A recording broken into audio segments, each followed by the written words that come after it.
Good morning, everyone. I guess I should say something about the election, but I'm not really going to. Besides, like to welcome liberals back to the resistance tradition. It's been weird resisting with conservatives over the past 4 years.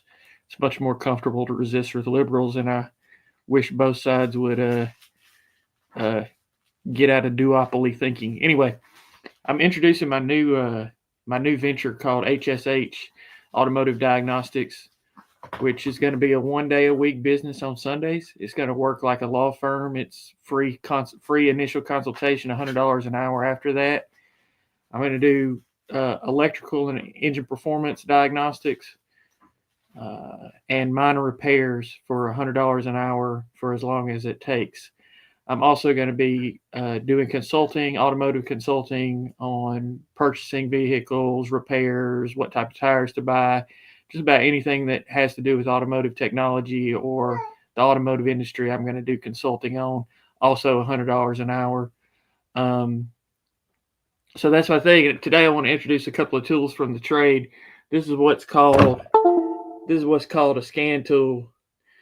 Um, and what it does is it communicates with the modules in your vehicle and allows you to see what the modules are seeing.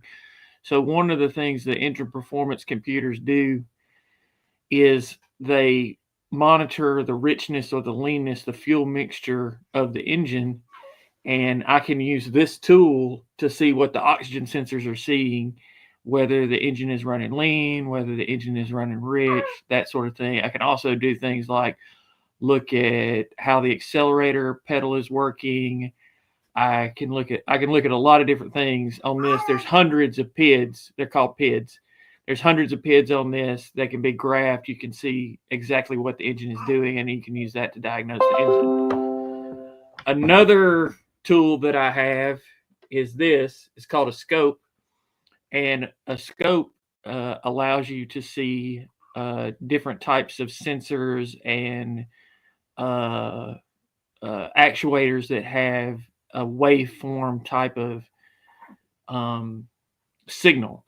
So a crank sensor is basically a magnet that reads the speed of the engine, and it has a sine wave signal that shows the speed of the engine, where the engine's turning, that sort of stuff.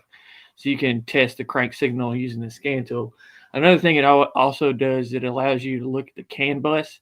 The CAN bus is basically the internet of your vehicle, and it connects all the modules together, all of your computers together, and you can see if the CAN bus is operating correctly.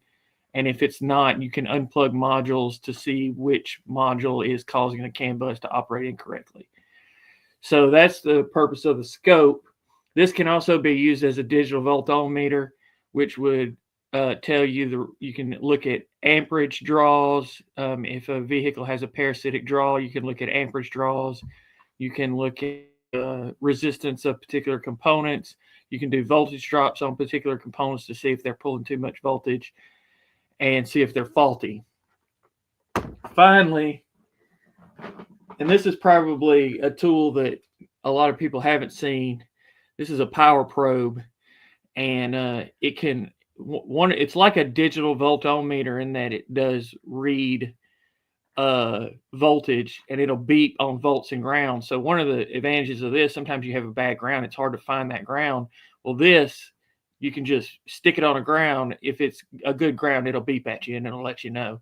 If it's got hot, it'll beep at you too. It's a different tone beep. Another thing that this can do is it has a little switch on there, and if you have a motor of some sort, an electrical motor of some sort, you can hook it up to the electrical motor, and you can shoot power to that motor to see if that motor is actually working or not. So it's a good way to test motors, solenoids, that sort of stuff that you can actuate with electrical power. So these are kind of the tools that I'm going to be using to do the diagnostic work that I want to be using. Now, some of the stuff I'm not going to be able to do.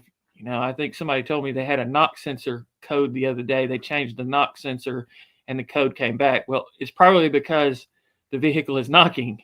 The knock sensor is probably working correctly and sensing a knock in the engine and retarding the timing.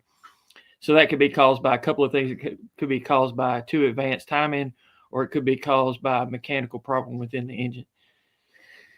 So, there's a lot of things that I'm not going to be able to do. Mostly what I want to do is diagnostics. Right now I'm a stay-at-home dad. I don't know if you hear my son making noises right now, but I'm a stay-at-home dad, and I have 5 ASE certifications, and I'm just trying to keep my skills sharp, make a little extra money and keep my skills sharp. So when I do get back into the industry, I won't be years and years behind. Anyway, y'all check us out. We should have the website up in the next couple of weeks. It's called HSH Automotive Diagnostics. It's going to be $100 an hour.